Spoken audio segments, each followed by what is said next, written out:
to ensure people with Down syndrome have adequate services, are valued by society, and can lead fulfilling and productive lives in the community. Therefore, I, Frank V. Mercado, as Mayor of the City of Hoover, do hereby proclaim the month of October 2022 as Down Syndrome Awareness Month in support of individuals with Down syndrome, as well as their families, advocates, researchers, and medical professionals. I encourage all Hoover citizens to work together to promote respect and inclusion of individuals with Down syndrome and to celebrate their accomplishments and contributions.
And we are so proud of our beautification board and all the things that they do in the city. And we have 3 openings. We have members, a lot of members here tonight as well from the beautification board. I'd like for the president to come up, Christine Hoffman, to come up and say if she would introduce the nominees for this, and we will move from there. So, Christine, if you come up.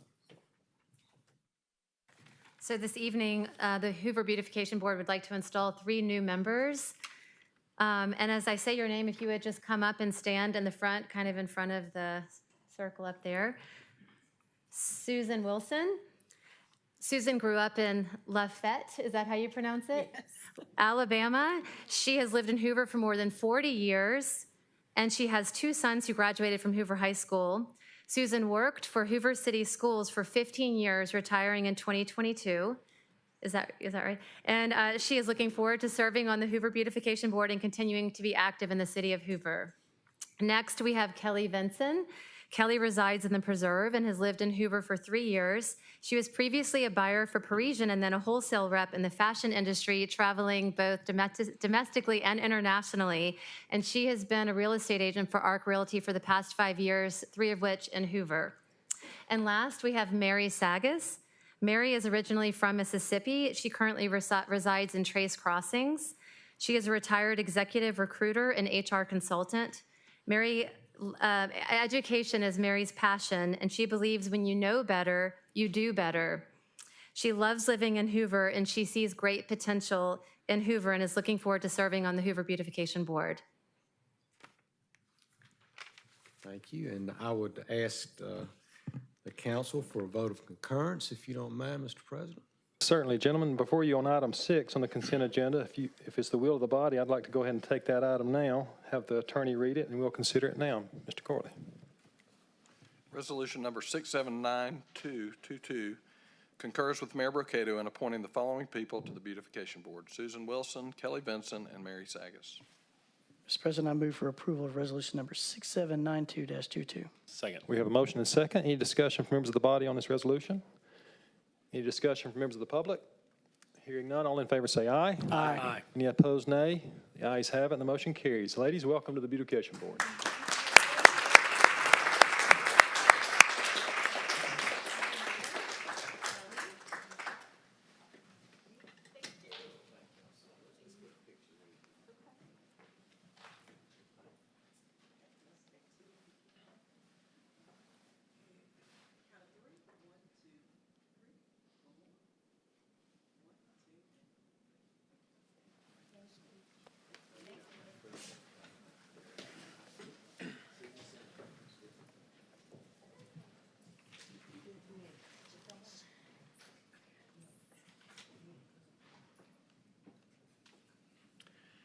And so we have a special recognition tonight. A member that has served on our Hoover Beautification Board for 20 years now, Miss Sarah Perry.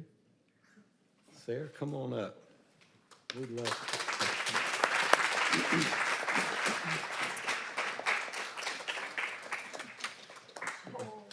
Lori, bring her up. Yeah, bring her up. So as Sarah makes her way up, let me just say we can never say enough about what the Beautification Board does in the first place. And it's because of dedicated citizens, individuals like Miss Sarah Perry. She's everywhere.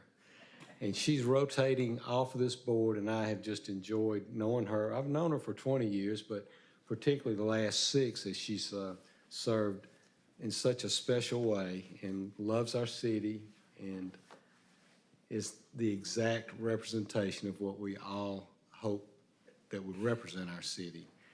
And as a result of that, we're going to present to her a certificate to Miss Sarah Perry, Hoover Beautification Board. Thank you for over 2 decades of dedicated service to the citizens of Hoover, and I hereby appoint you a lifetime member of it.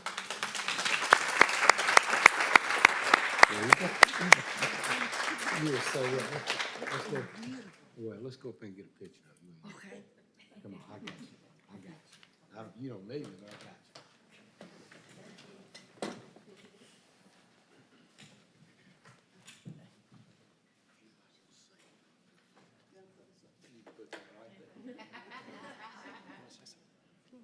Good.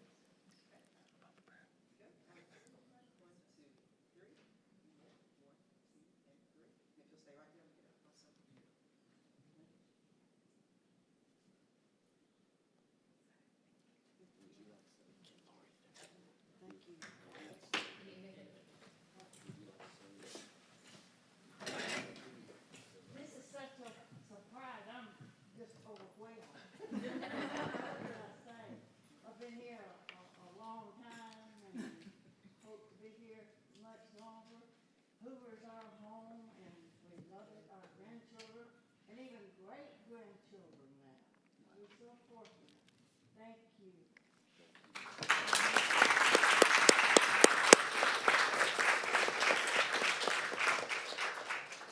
On behalf of the council, I'd just like to join the mayor in thanking Ms. Perry. When the definition of servanthood is written, many ladies on the beautification board, is evidence tonight. I don't think we've ever appointed a member of the board to the beautification board when you guys don't show up in great numbers to support your own.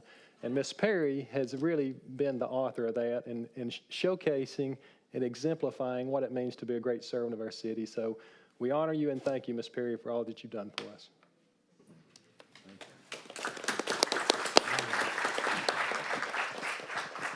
We're always happy to have guests in the chambers, but before she goes, I do want to recognize one guest, a lady who spent many, many evenings in this very room in a chair. We haven't seen her since she retired, but Lori Salter, I'd like to welcome you back to the Hoover City Council.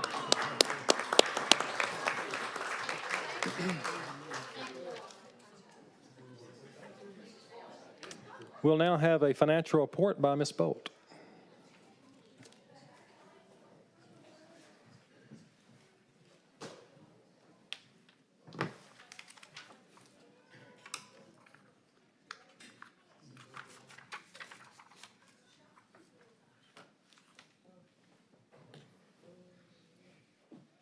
So council, before you have the financials as ending July 31st, 2022.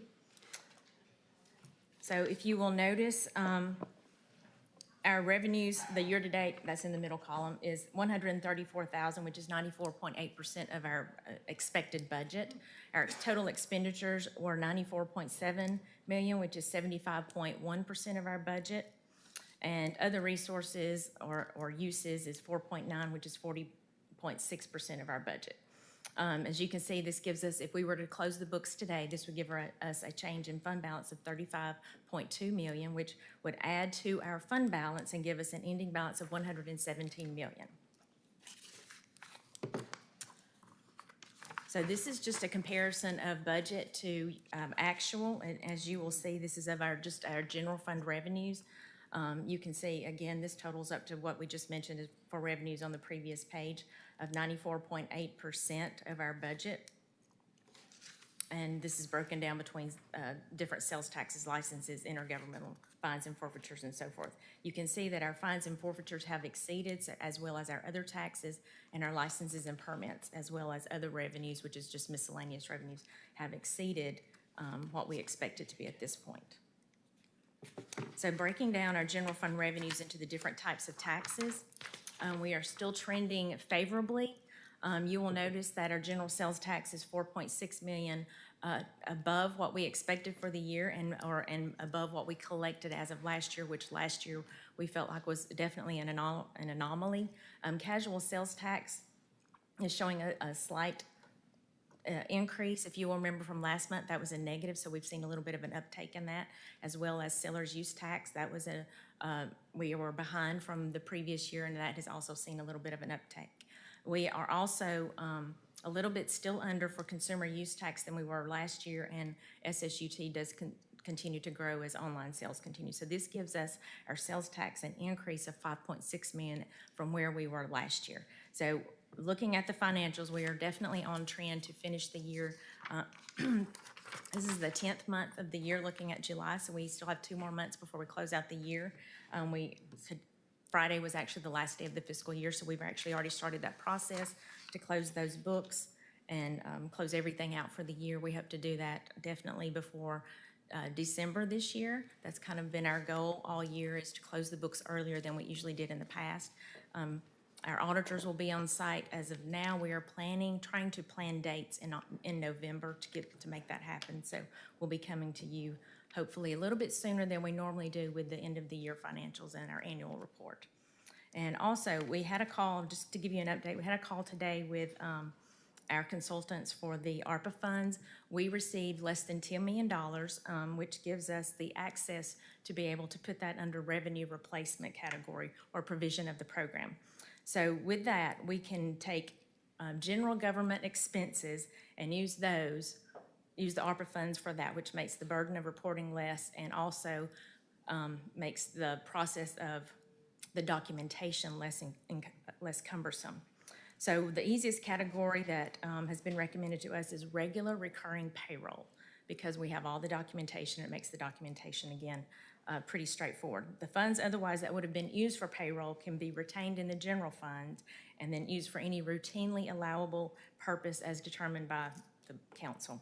We're working with Chairman Posey Finance Chair Posey to come up with a spending proposal that he will bring to the council, and we will be putting a resolution in front of you for a vote. Any questions? Any questions for Ms. Bolt? Thank you, ma'am.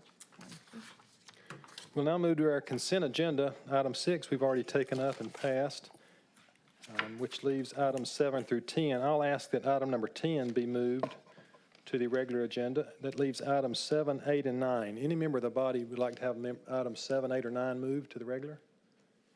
Is there any member of the public here who would like to speak on behalf of items 7, 8, or 9 as listed on the screen or on the agenda in front of you? We'll be happy to move it. Seeing none, Mr. Corley, if you'll please read the consent agenda consisting of items 7, 8, and 9. Item number 7 is Resolution 6793-22. It authorizes Mayor Mercado or his designee to enter into an ALADEC scheduling license agreement with Time Clock Plus LLC for public safety that integrates with Tyler Muni's and supports TCP timekeeping, and to execute any and all documents necessary for the execution of such agreement. Resolution 679422 authorizes Mayor Mercado or his designee to enter into a Time Clock Plus on-demand license agreement with Time Clock Plus LLC for TCP timekeeping software that integrates with Tyler Muni's and includes biometric time clocks, mobile application, and geofencing capability, and to execute any and all documents necessary for the execution of such agreement. Resolution 679822 authorizes Mayor Mercado or his designee to execute a transit service agreement with the Birmingham-Jefferson County Transit Authority, DBA Max, and to execute any and all documents necessary for the execution of such agreement. Mr. President, I move for approval of the consent agenda. Second. We have a motion and a second for approval of the consent agenda. All in favor say aye. Aye. Any opposed, nay. The ayes have it, and the motion carries. Item number 10 is a resolution number 679622. Mr. Corley.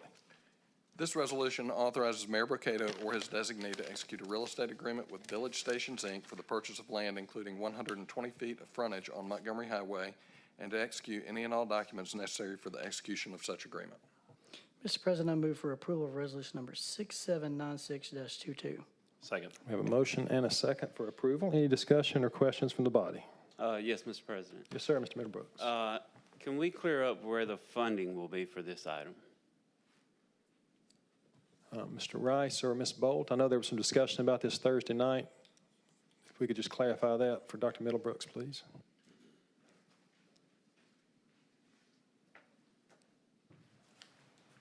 Yes, sir, thank you. On Thursday, I think I made the comment that we were going to recommend that ARPA funds be used for this, but then as you heard Ms. Bolt mention, we got new updated information today about what we can do with those funds. So essentially, if we take ARPA funds and pay regular payroll, that's allowable under the program, frees up the total amount of the award, which I think was 8.9 million, and places it in the general fund, and then it can be expended like any other general fund funds under the same rules and laws that we always operate under. So that'll put another 8 million in general fund reserves. And I don't want to put Ms. Bolt on the spot, but after the 6-month reserve rule is met, we still have funds available. Do you have an estimate of that amount? Not budgeted and not in the 6-month reserve. I know there's an amount there. Do you know approximately what that is? Well, including capital, it'll probably be about 10 million by the time we pay for the capital that we've already budgeted and allocated. Okay. That's showing on our fund balance, but we'll sweep that over before we close out the year. And then that 10 million, will any part of that 10 million be needed for next year's capital? No, next year, if we're doing well, we will Sweep sweep. some more. Okay, thank you for helping me with that. So about 10 million in the bank now that'll be available, and then we'll add the 8.9 to that, and we'll be able to pursue whatever expenditures the council wishes. And so this particular expenditure we would recommend would come from the general fund once we've converted ARPA funds, if that makes sense. It does, but I mean, basically, we're just switching accounts for the ARPA funds. So I guess my understanding is, whereas it'll come out of the general fund, supplemented, that was supplemented by the ARPA fund, correct? It will be by that point, that's correct. That's right. So that's basically about 8.9 million that we're supplementing the general fund for. That's correct. My original comment Thursday night was, to me, that 8.9 million deserves further discussion as far as the clarity of the grand vision of that before we parcel it out among different projects, which this project would be one of them. Right. I'm just not comfortable voting for that until that happens. I'm in favor of the purchase, don't get me wrong. I think it is needed. But I just think further discussion needs to be made with the whole use of that fund before we start parceling it out. Sure.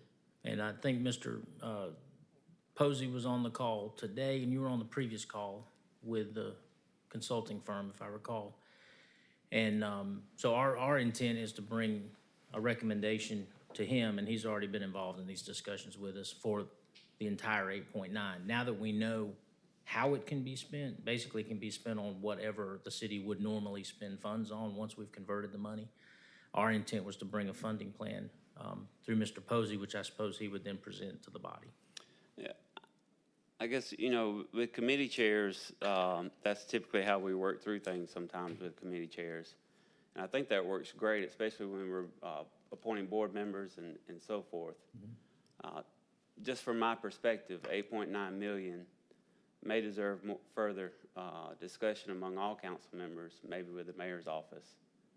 Oh, sure. I don't want to speak for vision Mr. on Posey. that. My assumption is that he would bring it to the body, and that it would be taken up from there by the Mr. end. President, if I may. Sure. I sent out a email this afternoon to everyone, and then also a text to look at that email. And in that email, in the last line, I said there would be a committee meeting to discuss these funds. So yes, there'll be further discussion. I just don't think, I understand your point. I just don't think that's what we're voting on right now. We're voting on entering a contract right now. Now, in addition to what you said about the carryover and also the ARPA funds, there's also investment funds that roll off from time to time that could be moved over to pay for this land.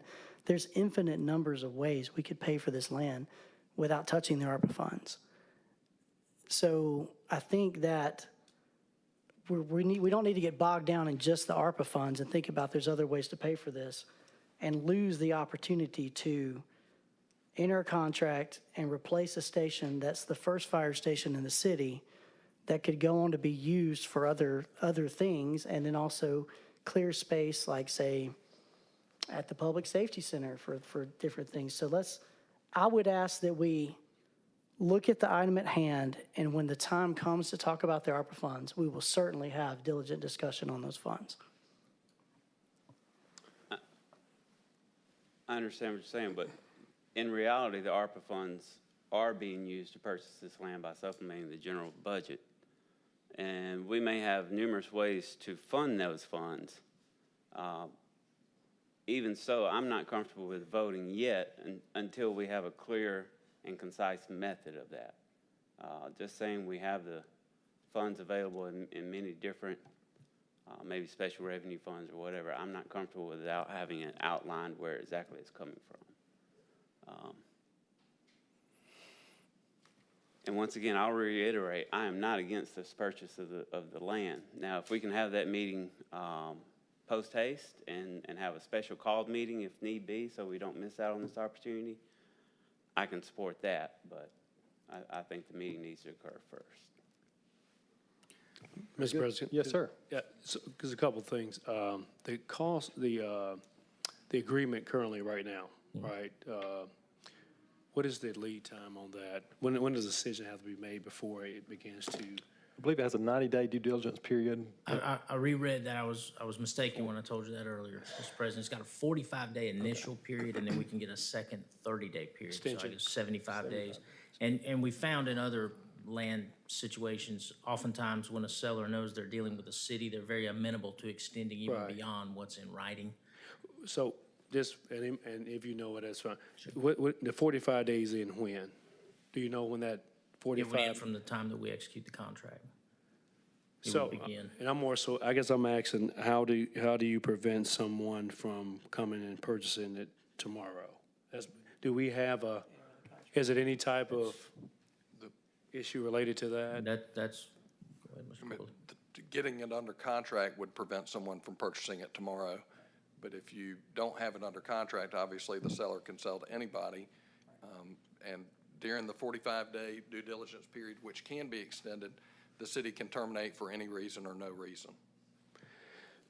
Okay, let me ask this question now. So again, the reason why I'm saying that, I mean, I always want to be in a position with my council folks, if I have questions and I don't have the information to make a informed decision, that grant me that same opportunity. And Mr. President, you have definitely done a great job of letting us have voices and things up here and not cowering it down. Is it any way on consideration on this pending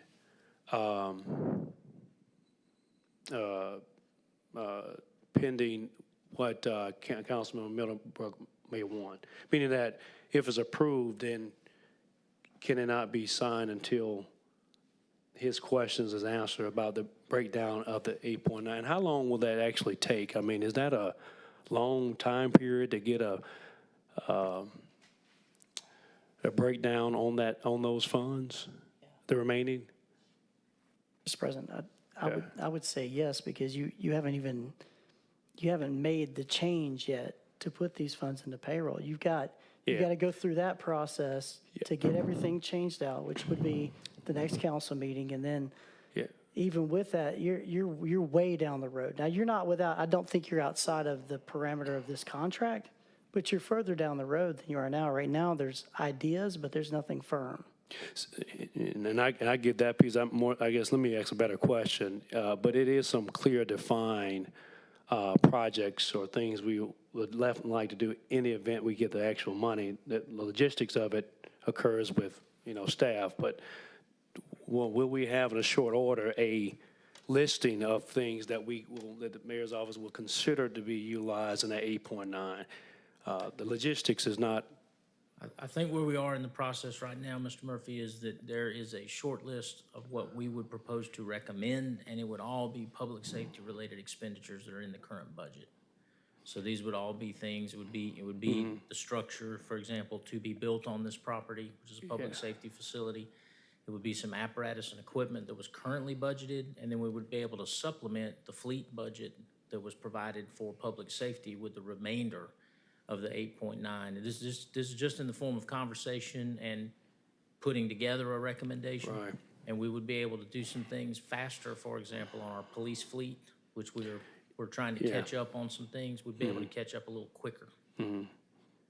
But no time frame on when we could definitely have a 8.9 million itemized to a certain point. That's have- really what's being asked here. I mean, and I respect everybody's. We could have a recommendation to Mr. Posey in short order Do you know, like week 2 or? tomorrow. I mean, we pretty much know, pending the mayor's approval, and we've had conversations with the mayor, but pending his approval, we basically know what we would recommend to spend it on. And then, of course, it would be up to the body to determine if those were the expenditures you wish to make.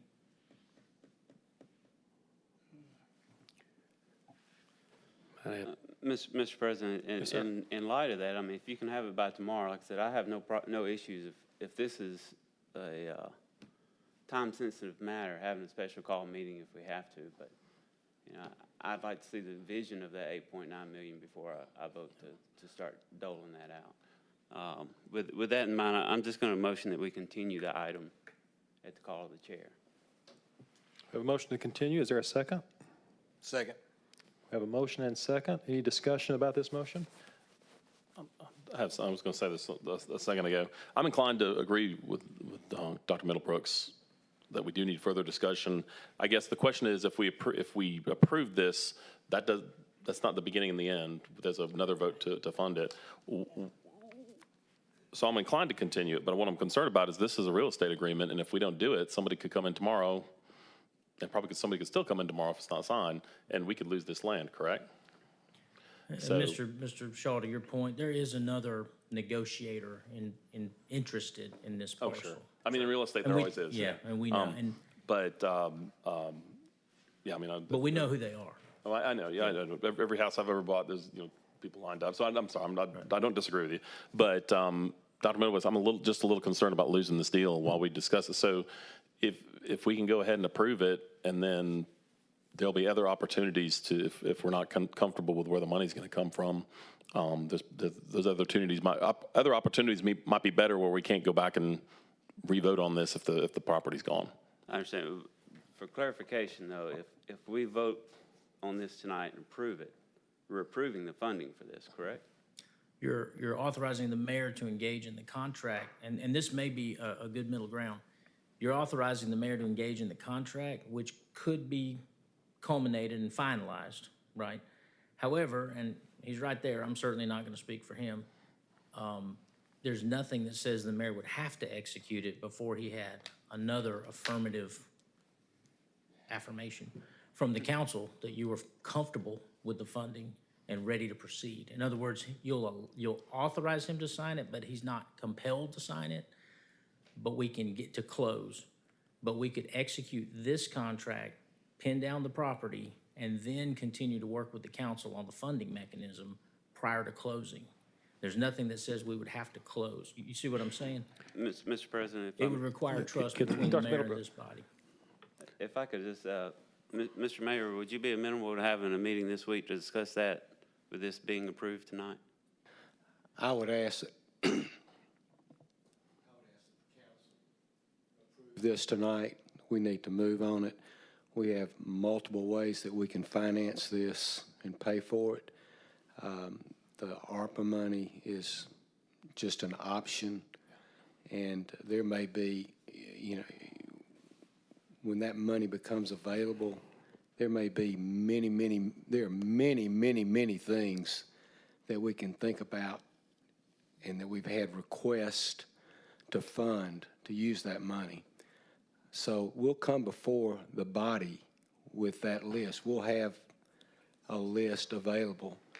And the fire station land may or may not be on there. We may choose to do it another way and use the balance of that money for something else. So we have been trying to locate land for years, before I even became the mayor, for Fire Station 1. And this one is a prime piece that we're just excited to get. And I hope that the council will go ahead and move on. It's not committing any particular funds out of any particular account. It's just committing to us purchasing the property. Mr. President, just to reiterate, we have the money in the bank tonight to make this purchase independent of the 8.9 million. Very good. The motion on the floor and a second is to continue the item. What I'm hearing is the mayor is willing to continue conversations concurrently, but has asked us to enter into this contract, or authorize him to enter into this contract for purchase tonight. We have a motion and second to continue. I apologize. I just want to make sure, are we meeting? I just want to make sure it's not going to be a meeting. Mr. President, can I? Yeah, there will Why are not be a we- need to have a council meeting. Yeah. The mayor will be glad, if I'm hearing him correctly, to have a conversation with any of us, just as he always is, about any questions or requests we have about funding. Mr. President, can I ask a question? Yes, sir. Let's say it comes from the carryover. The 10 million that Tina's talking about that'll be outside the carryover, or the cash in the bank. Is that motion still there if it comes from there? Because we're not talking, we're talking about 8.9 million, but we're not talking about every dollar we have. So look, y'all, and I'll say this last thing, Mr. President. It's more so, I think Councilman Middlebrook has a request, more so of information purposes, not where the money is coming from. I just want to make sure. Right, but that, I think the you know. request would not be tied to this. It would be a request for a meeting about ARPA funds, totally separate of this issue, because there's okay. money in the bank to pay for this. It's not part of the ARPA funds. Councilman Middlebrook. Anything further? Mr. Shaw? Yeah, thanks, Mr. President. Like I said, Dr. Middlebrooks, I would say I agree. What we're saying is we're not comfortable with the process we have for the way the ARPA money is proceeding. I would just, Mr. President, I would ask Mr. Posey, is he committed to open and transparent process where everybody has participation in determining what the ARPA money, where it's going to go? Mr. President, I think that was in my email this afternoon. I'm sorry, I didn't check my email. It's all right. Very good. I think so. Good question. Great dialogue. Any other further questions about the motion on the table to continue the item? We have a motion and second to continue. All in favor say aye. Aye. Any opposed, nay? Nay. The nays have it, and the motion does not pass. We'll now go back to the motion on the floor, which was a motion for approval of the resolution. Any further questions or comments from the council on that item? Any member of the public like to speak? Yes, sir. You come down and give us your name and address. You're recognized for 3 minutes. Steve Grondin, 199 Willow Trace, Trace Ridge Road in Willow Trace. The minutes are the agenda. They show a blank Exhibit A, which describes the property. Do we have a better version that has a complete Appendix A to know what we're... I imagine that you all know Yes, all of that's- this already, but Yes, it's just not... that's the legal description for that parcel, and it wasn't included in the Word document that was forwarded to the clerk, but we'll have a copy of the legal description attached to the exhibit. Okay, so we know what we're voting on. And it is described in the body of the contract, yes. Thank you. That's all. Thank you, sir. Any other questions or comments from the public? We have a motion and second for approval of the resolution. All in favor say aye. Aye. Aye. Any opposed, nay? Nay. The ayes have it, and the motion carries. We'll now move to item number 11, resolution number 6797-22. Mr. Corley. This resolution declares a weed and other vegetation nuisance and directs the abatement thereof pursuant to Alabama law at the following locations in the city of Hoover, specifically 2051 Wood Meadow Drive, 3076 John Hawkins Parkway, and 425 Shades Avenue. Mr. President, I move for approval of resolution number 6797-22. Second. We have a motion and a second. Mr. Martin, any update on these items from Thursday? Yes, sir. We have updated photographs for you for the 3 items that are remaining on the calendar for tonight's meeting for first reading. We had one item that was removed. It was remedied over the weekend, but we are left with these 3 locations. So we have a picture of the Shades Avenue site there. Let's see, Wood Meadow Drive. And then finally on John Hawkins Parkway, extensive remodeling. So answering a question from Thursday night, is the business still located here? The answer is no. It is being extensively refurbished, but the grass is overgrown. Thank you, Mr. Martin. Any questions or comments from the body for Mr. Martin? Any member of the audience here to speak on behalf of this resolution? Seeing none, we have a motion and a second for approval. All in favor say aye. Aye. Any opposed, nay. The ayes have it, and the motion carries. Item number 12 is an ordinance number 22-2581. Mr. Corley. This ordinance authorizes annexation of property located at 5332 Old Highway 280 in Shelby County, Alabama, as requested by the owner of the property, South Central Bell Telephone. Mr. President, I think Madam Clerk, we're still waiting on some documentation regarding fire dues, correct? That's correct. Okay, so I would move that we continue this ordinance to the call of the chair. Second. We have a motion and a second to continue that item to the call of the chair. Any questions or comments from the body? Any from the public? All in favor say aye. Aye. Any opposed, nay. The ayes have it, and the motion carries. Item number 13, resolution number 6782-22. Mr. Corley. This resolution authorizes Mayor Brocato or his designee to execute a quitclaim deed to Birch Tree Swim and Racket Club, Inc. for the property on which the club is located, and to execute any and all necessary documents related thereto. Mr. President, I move for approval of resolution number 6782-22. Second. We have a motion and a second for approval of the resolution. Any comments or questions from the body? Any comments from the public on this item? Hearing and seeing none, all in favor say aye. Aye. Any opposed, nay. The ayes have it, and the motion carries. We'll now have a first reading for item number 14, resolution number 6791-22. Mr. Corley. This resolution grants conditional use approval to allow for a mixed-use project on the property located at 1869 Chase Drive, Hoover, Alabama, pursuant to the conditions attached as Exhibit 2 to the resolution. A public hearing is set for October 17, 2022. Mr. Martin, welcome back. I understand you had a presentation on this Thursday evening? Yes, sir.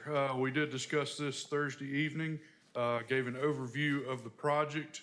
I did want to let you know that this evening, at the first reading, we do have some additional information that has come about, an update from the developer since the Planning Commission meeting that was held last month. In fact, the representative of the developer is here if the council wishes to hear some of those updates. Do believe that we now have a proposed price point that has been discussed for the units, as well as some additional information regarding process for getting HOA covenants and restrictions together for this particular property. I'll leave it up to you guys and the council to seek questions or answers from the representative if you like. But yes, long story short, this will be a 3-story mixed-use development, commercial first floor, primarily office space, and residential, a total of 10 units, 5 on the second floor, 5 on the third floor. But the representative for the project is here if you'd like to hear from them. Any questions for Mr. Martin or the project owner? This is a first reading. Of course, we'll have another opportunity on October 17th to come together and have any final questions answered by Mr. Martin or the owner. Very good. That brings us to the end of our agenda. Now I ask if there's any questions or comments from members of the body tonight. Yes, Mr. President, over the weekend, there were some questions about the Bluff Park Pavilion. Mr. Rice, do you have an update on that you can give? Mr. Adaka, I'm sorry. Okay, sure.